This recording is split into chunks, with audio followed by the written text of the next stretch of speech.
You will hear a tourist asking for information at a tourist office. First, you will have some time to look at questions 1 to 4.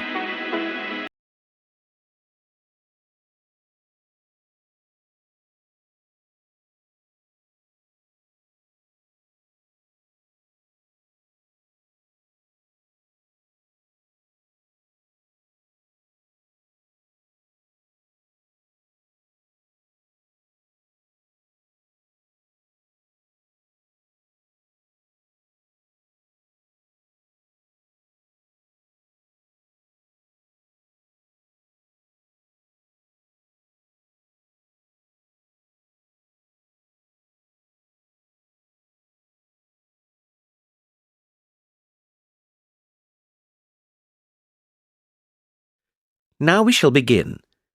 You should answer the questions as you listen because you will not hear the recording a second time.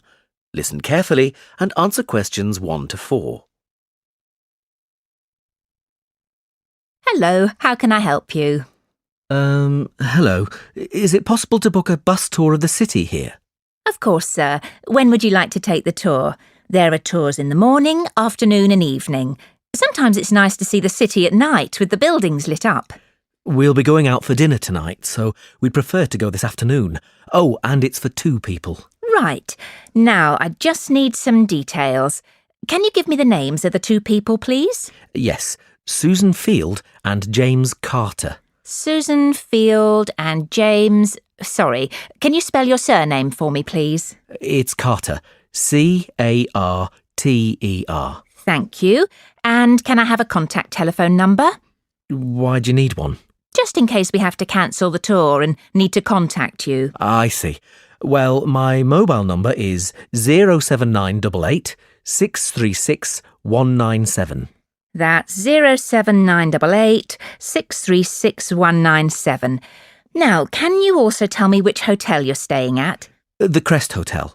Oh, no, sorry. That's the hotel we're staying in next week. It's the Riverside Hotel. Oh, the Riverside is a lovely hotel. Are you enjoying your stay?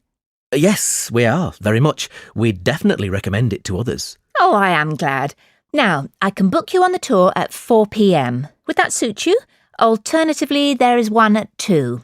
2 would be better for us, please. Right. That's booked for you, sir. 2 people at 2 p.m. today, August the 14th. You pay the bus driver when you get on, and it's £4 per person. Thank you very much. Before you hear the rest of the conversation, you have some time to look at questions 5 to 10.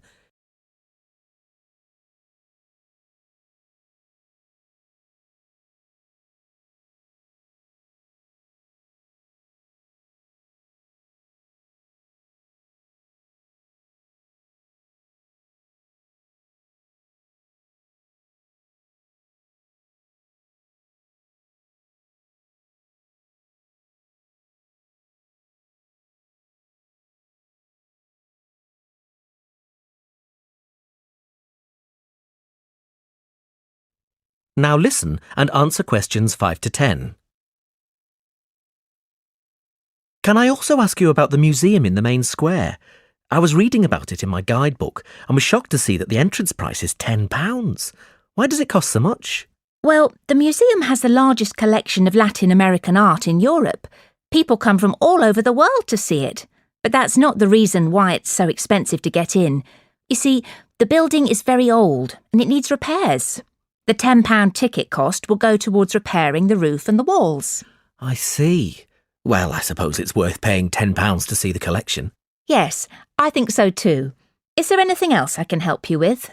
Actually, there is. I was wondering if you knew of any good restaurants in the area. Well, there are a few restaurants near the harbour and a couple on the beach, which are nice. The problem is that the smell of the fish market is quite strong down there. I don't think my girlfriend would be very pleased. I know what you mean. It's not very romantic, is it? My advice would be to go to the next town. It's bigger and the restaurant selection is wider. You can get there by taxi and it only takes about 10 minutes. The town is quite picturesque.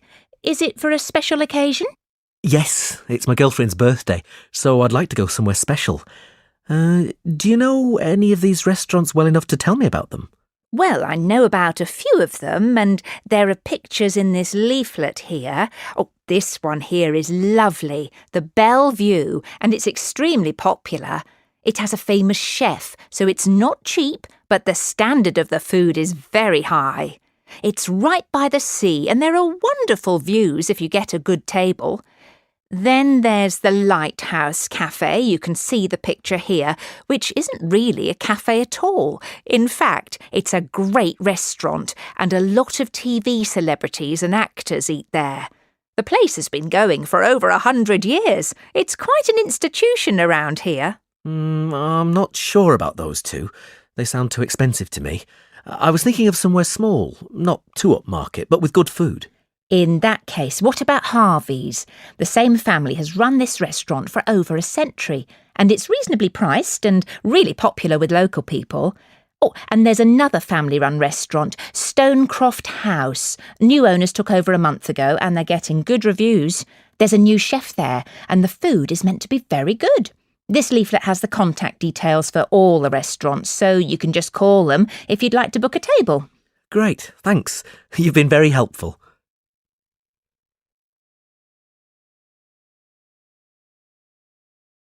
That is the end of part 1.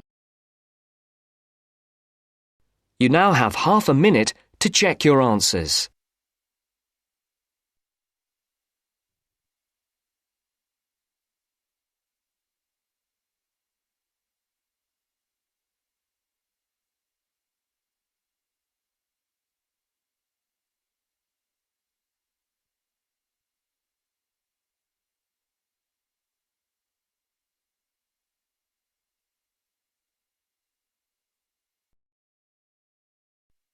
Now turns to part 2. Part 2. You will hear a talk on New Zealand radio about an art sale which is being held to raise money for charity. First, you have some time to look at questions 11 to 13.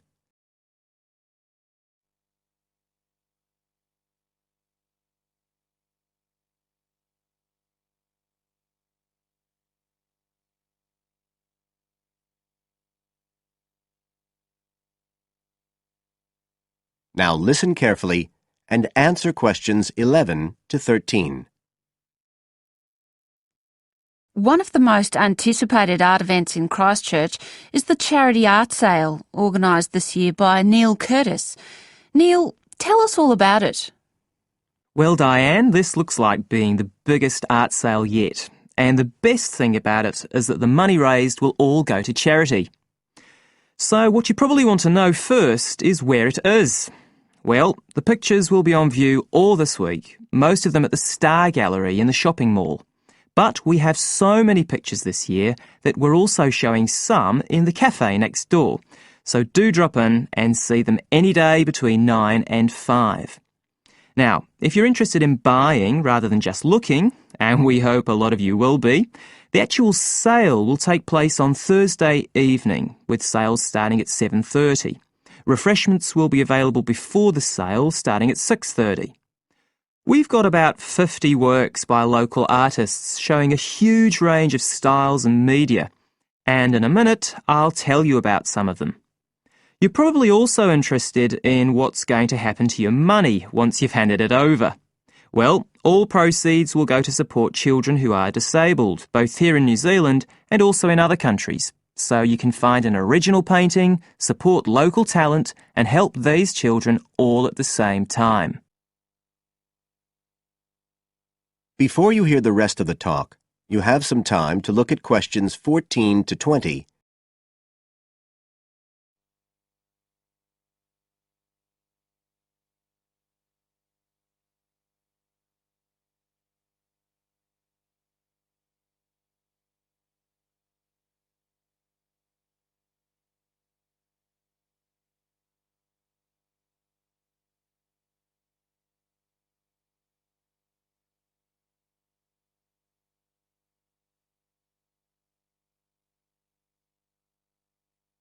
Now listen and answer questions 14 to 20.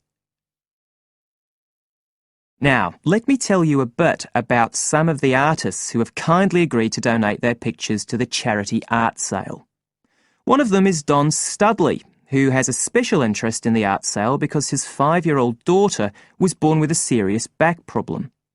After an operation earlier this year, she's now doing fine, but Don says he wants to offer something to help other less fortunate children.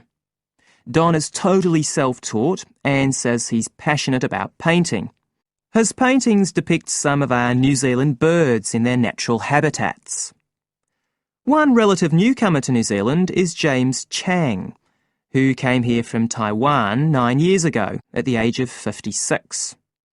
Mr. Chang had 13 exhibitions in Taiwan before he came to live here in Christchurch, so he's a well-established artist, and art has been a lifelong passion for him. His paintings are certainly worth looking at. If you like abstract pictures with strong colour schemes, you'll love them. Natalie Stevens was born in New Zealand, but has exhibited in China, Australia and Spain. As well as being an artist, she's a website designer. She believes art should be universal, and her paintings use soft colours and a mixture of media. Most of her pictures are portraits, so watch out, some of them may even be friends of yours. And then we have Christine Shin from Korea. Christine only started to learn English 2 years ago when she arrived in New Zealand, but she's been painting professionally for over 10 years, and she sure knows how to communicate strong messages through the universal language of art. She usually works from photographs and paints delicate watercolours, which combine traditional Asian influences with New Zealand landscapes, giving a very special view of our local scenery. Well, that's all I have time to tell you now, but as well as these 4, there are many other artists whose work will be on sale, so do come along on Thursday. We accept cheques, credit cards or cash. And remember, even if you don't buy a picture, you can always make a donation. That is the end of part 2. You now have half a minute to check your answers.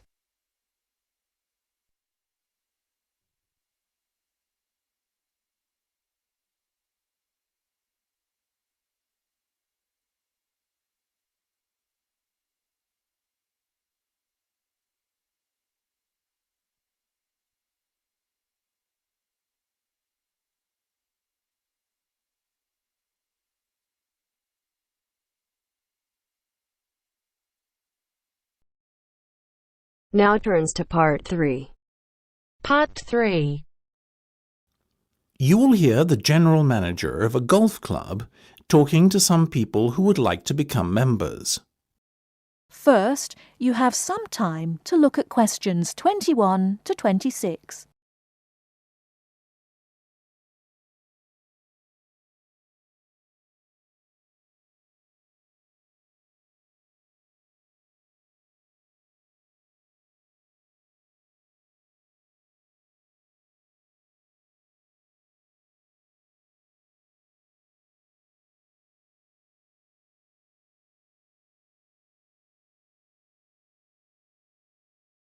Now listen carefully and answer questions 21 to 26. Now, ladies and gentlemen, thank you for coming to this meeting. Demand for membership places has far exceeded our expectations this year, so it was decided to gather you all here together to go through the process step by step, once rather than many times with each of you individually. The first thing you need to do is not fill in the application form. This, you see, is a waste of time, unless you have found an application sponsor. Your sponsor must be an existing full member of the club. Now, once you have your sponsor, you should log on to our website and fill in and send through the membership form. You will be prompted to provide the relevant deposit at the same time as you submit your application. You may do so using any major debit or credit card. The next step is for you to attend a general meeting of the club. There are typically meetings held once a month. After the club meeting, you will then be required to wait a while in order for the club committee to examine and, if all is in order, approve your application. It may be necessary to ask you to come forward for an additional interview before approval is granted, depending on the circumstances. Now, once you have been approved, you are almost a member of the club. All you need to do then is pay the remaining balance of your membership fee. Having done this, you are officially a member of Blainrow Golf Club. However, you cannot start to play in competitions until you have acquired your handicap. In order to do this, you must send in 3 cards. The committee will then issue you with a club handicap within 7 days on the basis of how you performed in each of the 3 rounds you played. Before you hear the rest of the talk, you have some time to look at questions 27 to 30.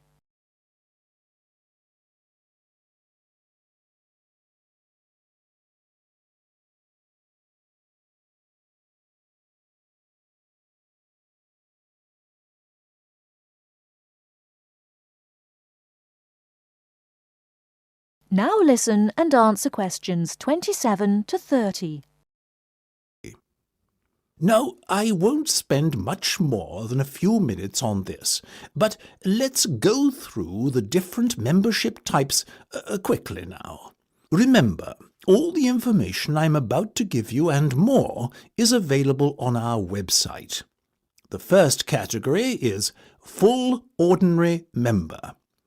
Basically, this is a full membership that gives you full playing rights during competitions, and for casual golf as well. It costs £10,000 to become a full member, or alternatively, 4 instalments of £2,500. Our next category is Associate. This is for a golfer who is already a member of a club but wants to join ours too, while keeping his existing club as his main club. You have the same rights as a full member, but the cost is £9,000. I must remind you that there is a limited number of memberships of this kind available. 5-day members pay £5,000 to join, and this payment can be put towards becoming a full member at a later date if you would like to upgrade your membership status. You enjoy full playing rights during casual play and can play in all weekday competitions. However, you cannot enter competitions at the weekend. Intermediate membership is open to golfers under the age of 25 and costs £1,800, as do the other remaining membership types, junior, senior, and overseas. If you are an intermediate member, you too have full playing rights for casual play. However, you can only play in competition if a full member of the club invites you to join him. Junior members are aged between 12 and 18. They enjoy restricted playing rights in casual playing time and are only allowed to play on Monday and Wednesday mornings. They can occasionally play in competitions, but the opportunities to play in this format are severely restricted. Senior members enjoy full rights at all times, and overseas members can play on the course casually at any time, and can enter competitions if invited to do so by a full member of the club. That is the end of part 3. You now have half a minute to check your answers.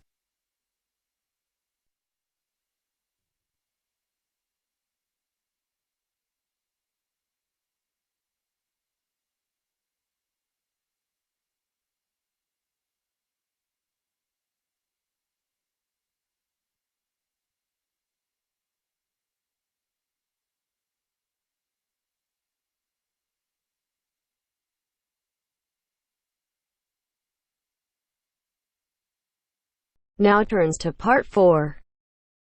Part 4. We'll hear a psychology undergraduate describing the research she is currently doing on expertise in creative writing. First, you have some time to look at questions 31 to 40.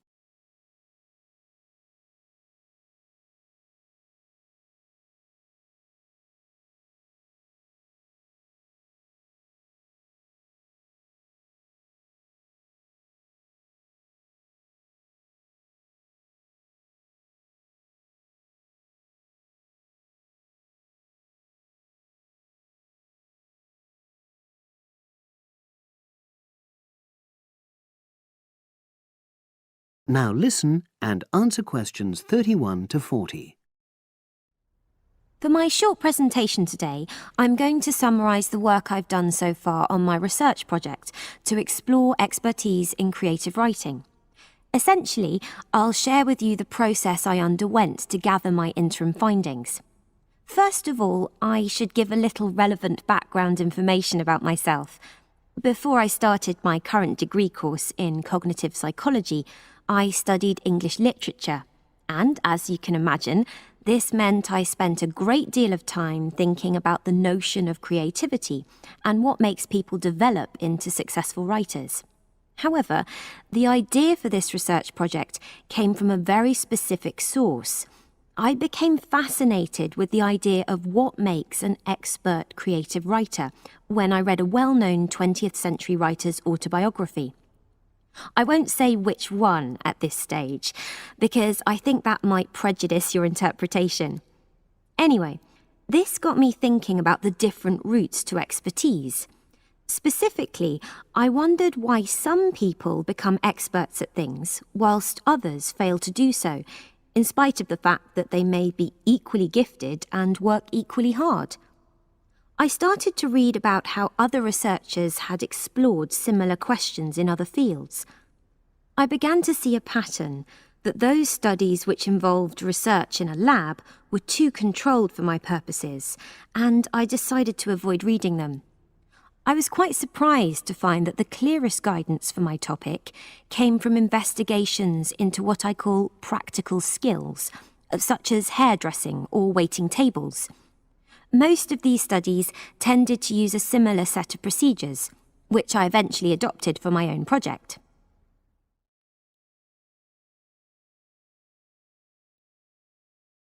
I'll now explain what these procedures were. I decided to compare what inexperienced writers do with what experienced writers do. In order to investigate this, I looked for 4 people whom I regarded as real novices in this field, which proved easy, perhaps unsurprisingly. It proved much harder to locate people with suitably extensive experience who were willing to take part in my study. I asked the first 4 to do a set writing task and, as they wrote, to talk into a tape recorder, a technique known as think aloud. This was in order to get experimental data. Whilst they were doing this, a research assistant recorded them using video. I thought it might be helpful for me in my transcriptions later on. I then asked 4 experienced writers to do exactly the same task. After this, I made a comparison between the 2 sets of data, and this helped me to produce a framework for analysis. In particular, I identified 5 major stages which all creative writers seem to go through when generating this genre of text. I think it was fairly effective, but still needs some work, so I intend to tighten this up later for use with subsequent datasets. I then wanted to see whether experienced writers were actually producing the better pieces of writing. So I asked an editor, an expert in reviewing creative writing, to decide which were the best pieces of writing. This person put the 8 pieces of work in order of quality, in rank order, and using his evaluations, I was then able to work out which sequence of the 5 stages seemed to lead to the best quality writing. Now, my findings are by no means conclusive at this point. I still have a long way to go, but if any of you have any questions, I'd be happy to answer them and go. That is the end of part 4. You now have half a minute to check your answers.